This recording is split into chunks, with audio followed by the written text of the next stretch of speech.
அப்போ உங்க குடும்பத்துல, உங்களுடைய வாழ்க்கையில, ஐயோ அவங்களுக்கு அந்த நம்பிக்கை இல்லையே, இவங்களுக்கு இந்த விசுவாசம் இல்லையே, என் கணவருக்கு அந்த விசுவாசம் இல்லையே, ஐயோ என் பிள்ளைகள் எல்லாம் கூட அந்த விசுவாசத்துக்கு விரோதமா பேசுறாங்களே, பயப்படாதீங்க, நீங்க சோர்ந்து போகாதீங்க, உங்க விசுவாசத்தை நீங்க இழந்து போயிடாதீங்க.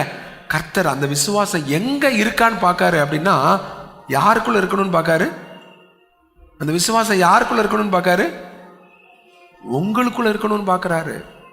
உங்க குடும்பத்துல கர்த்தர் ஒரு நன்மை செய்யணும்னா, உங்க பிள்ளை வாழ்க்கையில அல்லது உங்க குடும்பத்தின் வாழ்க்கையில கர்த்தர் ஒரு நன்மை செய்யணும்னா, உங்களுக்குள்ள அந்த விசுவாசம், தேவன் விசுவாசத்தின் மூலமாய் செயல்படுகிற ஒரு தேவன். மத்தேயு எழுதின சுவிசேஷத்துல 15ஆம் அதிகாரத்துல ஒரு கானானிய ஸ்திரீ தன்னுடைய மகளுக்காக அவ கண்ணீரோட கதறிக்கிட்டே வாரா, பின்தொடர்ந்து கூப்பிட்டுக்கிட்டே வாரா.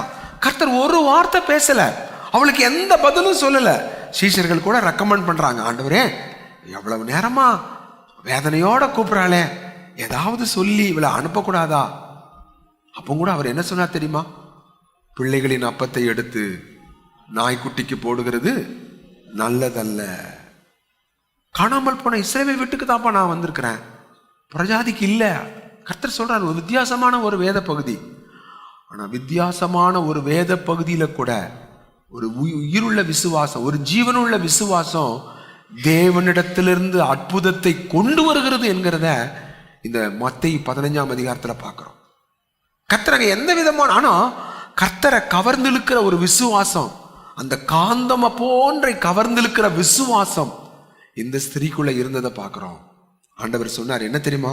மத்தேயு எழுதின சுவிசேஷத்துல 15ஆம் அதிகாரத்துல 28ஆம் வசனத்தை நாம் வாசிக்கலாம்.